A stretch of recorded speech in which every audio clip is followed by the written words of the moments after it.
Hi there everyone. Today's video I'm going to be going through some of the gouache that I've recently discovered, and this is it. It's the Royal Talens designer gouache, extra fine quality, which I always find good. This is the first time that I've ever bought gouache or used it. I've heard lots of artists talk about gouache and talk about using gouache, but I've never really done it before. I've had a little bit of a play with the gouache on a few projects and I'm really liking it, so I thought I'd do a quick video just to show you how I get along using it. So I decided to go for the 8 tube pack of gouache. It just gives me a little bit more option, and if I'm a little bit rubbish at blending I have more options to go for. So they've got the rose or magenta, vermilion, yellow, lemon yellow, light blue or cyan, ultramarine deep, black and white. Now you can mix black from a mixture of these colours, but it does add a little bit of depth and intensity if you're wanting something cartoony to, really pop. Okay, let's get started. What I found when you use gouache is that you treat it like a watercolour, which is more opaque than traditional watercolours. So you can get a deeper intensity of colour, and you can layer lighter colours over darker colours. Because it's a watercolour, you will find that watercolour brushes work fine for the purpose of using gouache. Because it does have a thicker transparency, you may find a thicker brush might be useful for blending the background, but really just have a play with it and see what works. So what I've got here is a small piece of watercolour paper, and I've just cut it to size and I've done a small design on there. This piece is going to fit with some other gouache cat art that I've done, so I wanted it to be the same size and have the same feel to the image. Some of the other things that I've got on my desk are a ceramic bowl for mixing, a jar of clean water, and an additional jar of clean water for cleaning brushes in between applications of paint, which I will use in conjunction with a rag. I use this instead of toilet paper or kitchen roll just to save the waste. And it does the job of cleaning my brushes. I've found with gouache it is very important to have a jar specifically for cleaning your brush. So I've got my watercolour paper, I've got my image, I've already got some gouache in my mixing pot. The good thing about gouache is that you can reactivate it by adding water. So the way I think of gouache is that it's a middleman between watercolours and acrylics. It's got the opacity of acrylic, but the fluidity of watercolour and the ability to blend and mix it once again from a dry state.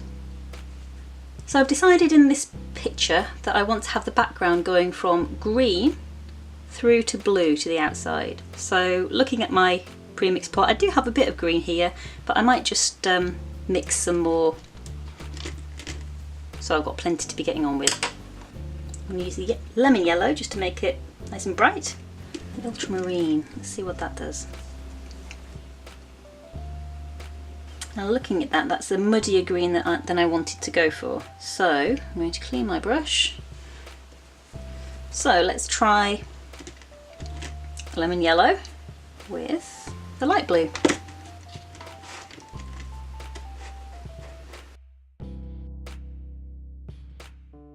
Now that's a lot brighter.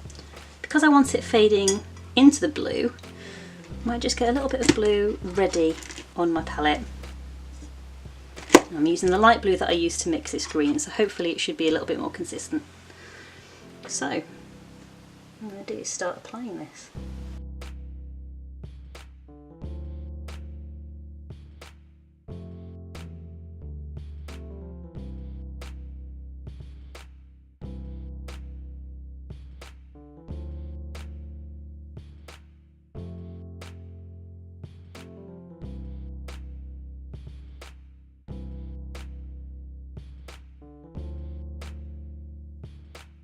So I'm going to start adding a little bit of blue. It's going to be darker on the corners and then fade into the green. So I'm going to start in the corners just a tiny bit. Right, so I'm going to get wet water on my paintbrush and I'm just going to start blending these two together, the green and the blue. If you need to, add a bit more, the deeper colour.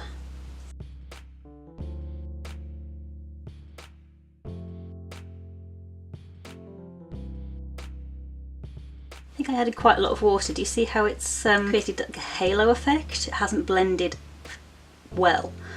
Now I do quite like this effect because the effect that I'm going for is a slightly tie-dye. Let me show you the rest of the series that I'm wanting this to be a part of. So you can see I'm looking for it to be part of the mandala series. In the background works with a tie-dyed effect. However, I'm going to try just with a damp brush, not a wet brush, blend these back in.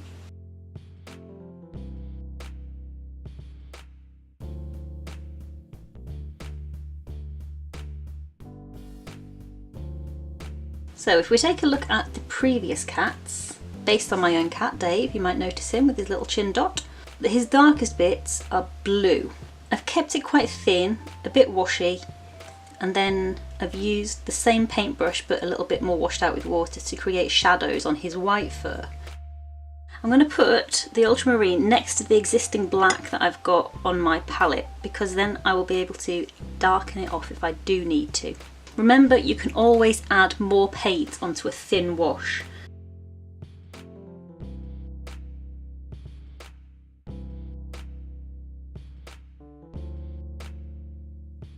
So I'm just going to add some more water to my brush. I'm not cleaning my brush, I'm not rubbing it, I'm just adding more water to it and taking the excess off. There should be enough residual gouache on this paintbrush to add some shades to Dave's white.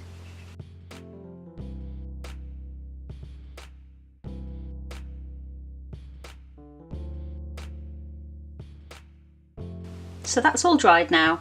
Next thing to do is the black outline. I do have some black already present on my palette.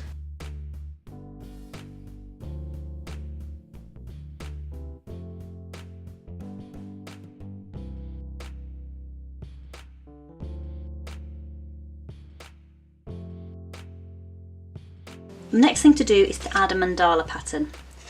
So you can see that I've got these as part of a series, so I'm going to use these as a reference. Because I want the white to be as opaque as possible, I am going to use it fresh out of the tube.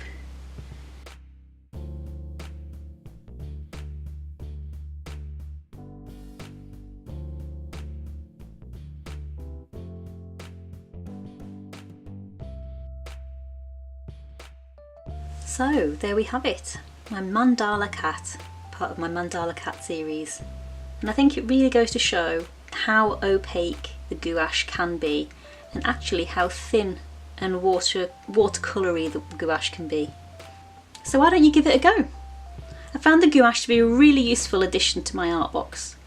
I've put details of everything that I've used in the video in the comment section below so you can go and find the products for yourself. I hope you've enjoyed this video. If you have, please give it a thumbs up. Until next time, see you later.